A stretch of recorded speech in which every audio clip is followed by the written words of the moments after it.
제18장.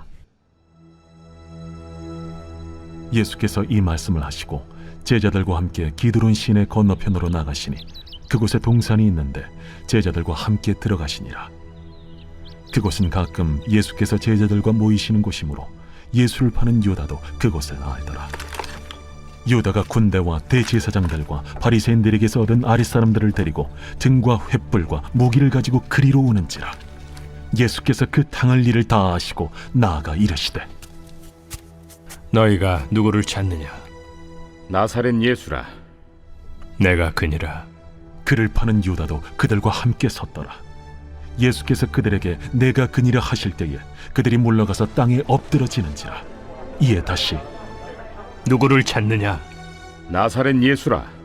너희에게 내가 그니라 하였으니 나를 찾거든 이 사람들이 가는 것은 용납하라.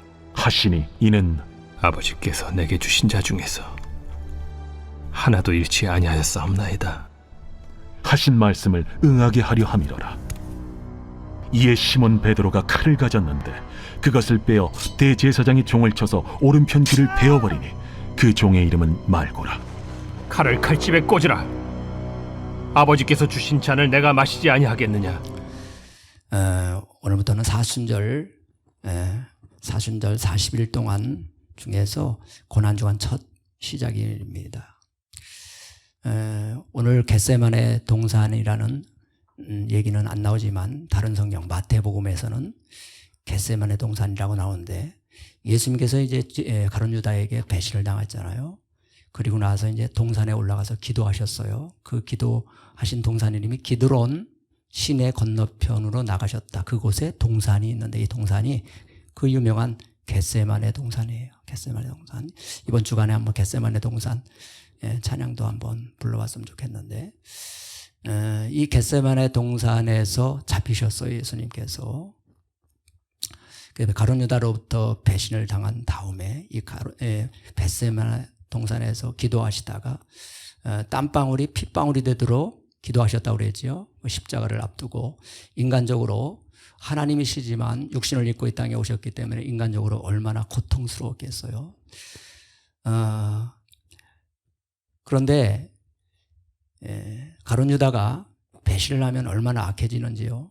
군대를 동원했어요. 군대. 그리고 대제사장들과 바리새인들을 데리고 또 횃불과 무기를 가지고 횃불과 무기를 가지고 아마 예수님 한 사람 잡으러 이렇게 많은 사람들과 또 군대와 무기를 가지고 왔다는 것이 참 희한하지 않아요, 여러분? 아무도 예수님께서 천군 천사를 이렇게 동원해서 그들과 싸울 것을 겁을 내서 이렇게 동원했는가, 그죠? 근데 예수님께서 그들을 보시고 누구를 찾으러 왔느냐 그랬더니, 누구를 찾느냐 그랬더니 예수를 찾으러 왔다고 하니까 내가 너희들이 찾는 예수다. 당당하게 밝히셨습니다, 여러분. 당당하게. 우리 이 본문에서 우리들도 이런 환경을 당할 때 여러분, 예수 믿는 사람들은 소신이 확신해야 합니다. 확실해야 합니다. 당당해야 돼요. 성경 말씀이라면 타협을 절대로 하지 말아야 된다는 거예요. 이것을 우리는 마음속에 간직해야 돼요. 내가 손해가 되고 억울한 일 당했을지라도 그것을 감정으로 처리하면 안 된다는 거예요. 그것이 하나님의 뜻이라면 묵묵히 그것을 꺾을 수 있는 내공이 있어야 돼요. 이제 여러분들이 이제 신앙생활 몇 년, 1, 2년 한 것도 아니고 초신자도 아닌데 이제는 신앙생활의 중년기에 들었어요. 여러분, 사람 나이로 말하면. 그렇다면 이제 하나님의 뜻이라면 감정에 휘말리면 사단에 휘말리지 말고, 아직도 어제도 제가 주일날 말씀드렸잖아요. 아직도 우리 자꾸 삐치고 휘말리고 감정 폭발하고 이런 분들은 아직도 이 상처에 찌꺼기가 아직 남아있어서 그래요, 여러분. 그런 것들을 머리에서 깨닫고 이제 자꾸 훈련해서 이제 다듬어야 되겠지요. 근데 이게 안 된 거예요. 중년이 되어도 이게 안 되는 거예요. 그 사람 중에 한 사람이 베드로는 사람이에요. 베드로는 칼을 뽑았어요, 여러분. 자기 스승이 잡혀가는 모습을 보고 참지 못해서 칼을 뽑았어요. 10절에 보니까 예수님께서 뭐하지 말고 혈기 부리지 말고 타일렀습니다. 혈기 부리지 말고 참아라. 칼을 내 집에 다시 꽂아라 그랬어요, 여러분. 그런데 칼 뽑자마자 어떤 액션을 취했지요? 대제사장의 종 말고라는 사람의 왼쪽 귀, 오른쪽 귀. 예, 여기는 이 본문에서는 오른쪽이라고 분명히 나와 있어요. 오른쪽을 딱 잘라버렸어요, 여러분. 기술도 대단해요. 아무튼 그 어떻게 이거 잘못 쳤다가 괜히 이거 머리 나가잖아요. 근데 여기만 딱 잘라버렸어요. 요거만.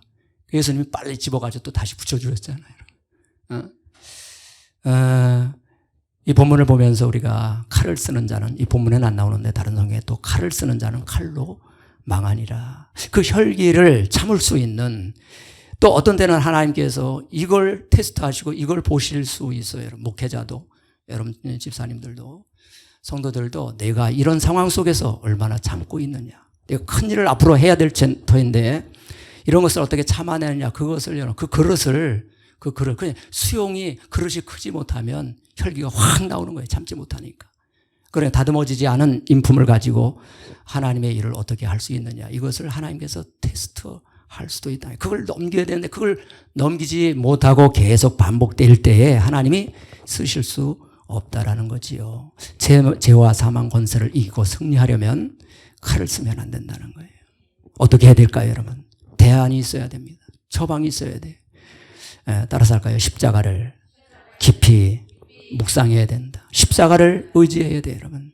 그 속에서 뭐가 나올까요? 그 속에서 혈기를 이길 수 있는, 참아낼 수 있는 힘이, 에너지가 십자가 속에서 나온다는 거예요, 여러분. 오늘 제가 5분 설교만 하고요. 여러분에게 이 고난주간에 꼭 보여주고 듣게 할 말씀이 있습니다, 여러분. 오카논 목사님, 사랑의 교회 원로 목사님이었다가 이제 돌아가셨는데, 이분이 이 십자가에 대해서 아주 깊이, 어떻게 이 세상을 이기고 나갈 수 있을까? 그 영상을 제가 간직해 놓은 게 있는데, 그거 한 13분. 구체적으로 오늘, 베드로와 같은 감정에 휘말리지 말고, 어떻게 구체적으로 어떻게 우리가 신앙생활을 해야 되는가, 그 부분을 이렇게 잠깐 보고 은혜 받고자 합니다. 여러분, 십자가의 도리를 얼마만큼 알고 계시나요? 십자가에 대해서 얼마나 깊이 깨닫고 그 은혜에 젖어보시고 또 그 은혜 속에서 살고 계시나요? 여러분 자신이 한번 자문을 해보시기를 바랍니다. 저는 35년 이상 신학을 공부하고 성경을 공부하고, 그리고 십자가에 대해서 가르치고 설교하면서 한 생을 살았습니다마는, 지금 제가 서 있는 이 시점에서 냉정하게 저 자신을 돌아보면 나는 아직 잘 모른다, 잘 모르겠어, 어떻게 그런 일이 가능한지 잘 모르겠어 하는 생각이 점점 더 생깁니다. 어떻게 하나님의 아들이 나를 사랑하셔서 나를 위하여 자기 몸을 버리실 수가 있는지, 도대체 그게 어떻게 가능한지 설명은 할 수 있을지 모르지만, 신학적으로 풀어서 해석은 할 수 있을지 모르지만, 저의 좁은 마음으로, 저의 좁은 지성으로, 얄팍한 깨달음으로는 도무지 알 수가 없어요. 이것이 저의 솔직한 심정입니다. 하나님의 아들이 나를 사랑하사 나를 위하여 자기 몸을 버리시려고 세상에 오셨고, 그 일을 이루기 위해 십자가에서 실제로 자신이 못 박혀 돌아가셨다. 어떻게 이해할 수 있어요? 이해한다는 사람이 그 멍청한 거지. 겸손해야 됩니다. 십자가를 생각할 때마다 겸손해야 돼요. 건방지게 나는 예수 벌써 30년 믿었으니까 뭐 들을 만큼 다 들었다. 그 사람은 구원받은 사람 아니에요. 십자가를 아는 사람 아니에요. 그 사람은 아직도 십자가에 죽으신 예수님 모르는 사람이, 안 맞는 사람이에요.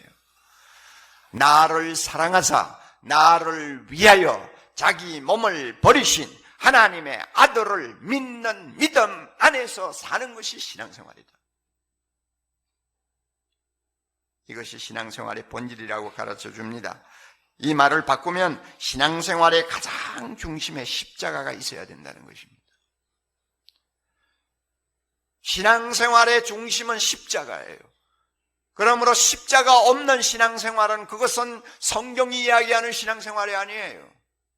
이것이 얼마나 중요한지 바울은 3장 1절에요. 놀라운 말씀을 했어요. 갈라디아 교인들을 보고 이렇게 도전합니다. 예수 그리스도께서 십자가에 못 박히신 것이 다 같이요.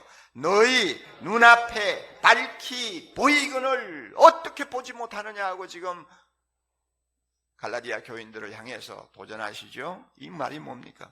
신앙생활이라는 것은 나를 사랑하사 나를 위하여 자기 몸을 버리신 하나님의 아들을 믿는 것인데, 믿음이 어느 정도냐? 이 믿음은 눈으로 십자가의 주님을 보듯이 보면서 사는 것. 이게 신앙생활이라고 말해요. 여러분, 예수님에 관한 모든 이야기 가운데서 십자가에서 나를 사랑하사 나를 위하여 자기 몸을 버리셨다고 하는, 그것도 하나님의 아들이 그렇게 버리셨다는 것만큼 충격을 주고 감동을 주고 내 눈에 눈물을 짜내고 내 가슴을 뜨겁게 하고 나의 삶을 바꾸어 버리고 내 생각을 완전히 뒤집어 놓는 사건이 어디서요? 어디서요? 그것만큼 나를 진하게 감동시키는 것이 어디 있느냐 그 말이에요. 현대교회의 특징 가운데 하나가 십자가 없는 복음을 너무 사랑한다는 것입니다. 그래서 십자가 없는 메시지를 사람들은 굉장히 좋아합니다. 그래서 미국 어느 교회에서는 고난주간도 폐지해버렸다고 합니다. 그거 뭐고 지나간 일 뭘 지금 새삼스럽게 그것 가지고 그렇게 뭐 야단복석이냐, 그래가지고 고난주간 다 없애버리고 부활주일만 요란하게 지킨다고 그래요. 자, 그렇게 되면 우리의 신앙생활은 그만큼 천박해집니다. 십자가에서 멀어질수록 우리는 영원한 것보다도 눈앞에 보이는 세상적인 것, 일시적인 것에 더 마음을 빼앗기게 됩니다. 십자가를 우리가 흐릿하게 보는 눈을 가지고 신앙생활하면 하나님 중심의 신앙생활이 아니라 내 중심의 신앙생활, 타락한 신앙생활로 바뀌어버립니다. 오늘 현대교회가 이런 위기를 만나고 있습니다. 그러므로 사랑하는 형제자매 여러분, 신앙생활의 본질은 나를 사랑하사 나를 위하여 자기 몸을 버리신 하나님의 아들, 그분의 십자가를 내 마음의 중심에 놓고 날마다 그 십자가의 사랑을 느끼고 체험하고 나를 위해 죽으신 그분을 가까이 가서 보는 것이고, 그 보는 데서 오는 우리의 놀라운 은혜를 유지하고 사는 것이 신앙생활이다 하는 것을 꼭 믿으시기를 바랍니다.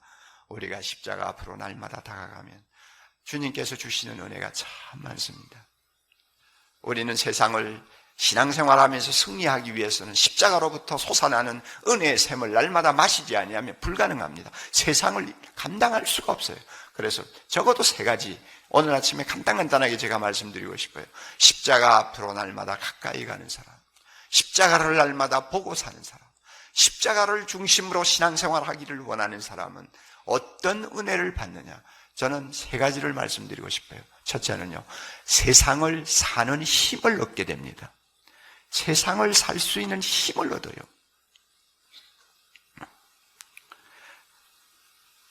세상살이가 얼마나 어렵습니까? 하루하루 사는 것이 마치 전쟁을 치르는 것과 같지 않습니까? 살기 좋다는 강남 쪽에 사는 분도 다 예외가 아닙니다. 세상적으로 좀 성공한 것 같이 보이는 분도 예외가 아닙니다. 세상살이는 전쟁입니다. 높아지면 높아질수록, 성공하면 성공할수록 더 쫓고 쫓기는 경쟁이 주는 피곤은 하루도 벗어놓을 수가 없습니다. 그리고 또 세상적으로 좀 잘 살고 나름대로 안정된 삶을 살았다는 분들에게 치명적인 약점이 하나 있어요. 가질 만큼 가졌어요. 즐길 만큼 즐겨보았어요. 기뻐할 만큼 해봤어요. 그런데요, 너무나 허무한 거예요. 그 허무가 주는 것은 사람을 미치게 만듭니다. 아주 그냥. 여행 한두 번 다니는 게 좋죠. 1년에 한 100번씩 다녀보세요. 5년만 다녀보세요.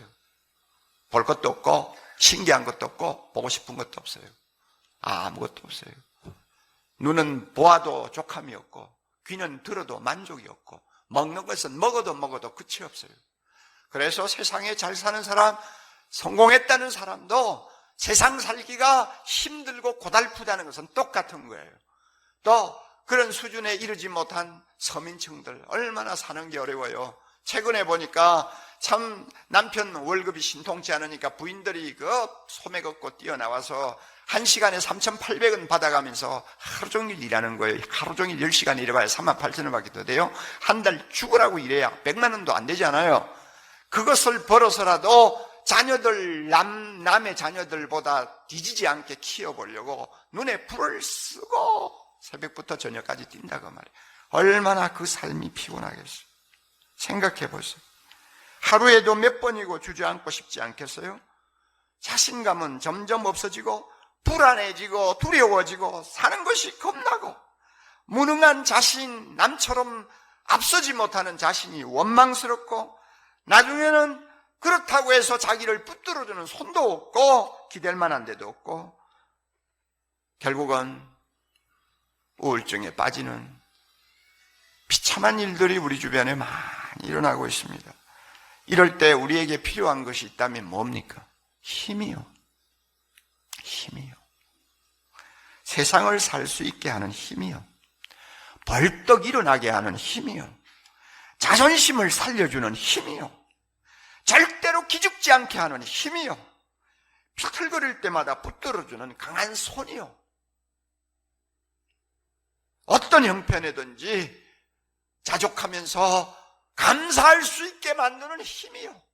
힘이 필요해요. 힘이 필요해. 세상을 살기 위해 힘이 필요해요.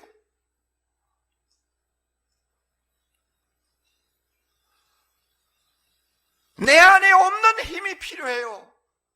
밖으로부터 오는 힘이 필요해요.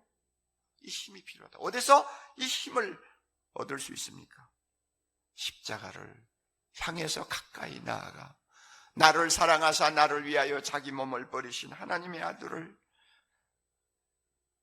붙들고 그분의 그 놀라운 사랑을 내 마음에 다시 한번 체험할 때 힘이 생깁니다. 주님이 뭐라고 하시는지 알아요? 너는 네가 똑똑하지도 못하고 머리도 둔하고 경쟁에도 뒤처지고 쓸모없다고 그래서 살고 싶지 않다고 그러지. 그러나 야, 나는 네가 얼마나 좋은지, 나는 내가 얼마나 사랑스러운지, 내가 너를 위해서 이렇게 십자가에서 대신 죽었다. 너 그거 잊어버렸니? 내가 이만큼 너를 사랑하는 것 가지고 만족하지 못하겠니? 내가 너를 이만큼 사랑해 주는 것만으로도 행복하다는 말 못하겠니? 너 인생의 짐이 무겁다고? 나는 너보다 더 무거운 짐 지고 세상을 살았어. 그러나 다 지나가는 거야. 나중에 내가 너에게 안겨줄 하늘의 영광은 세상의 고난과 비교가 안 돼. 여러분, 십자가 앞에서 주님이 주시는 이런 음성을 듣는다면 힘이 안 생길까요? 힘이 안 생길까요? 내가 이렇게 소중한 존재구나. 하나님이 나를 이렇게 소중하게 보시는구나. 나는 절대 시시하게 인생 살 수는 없어.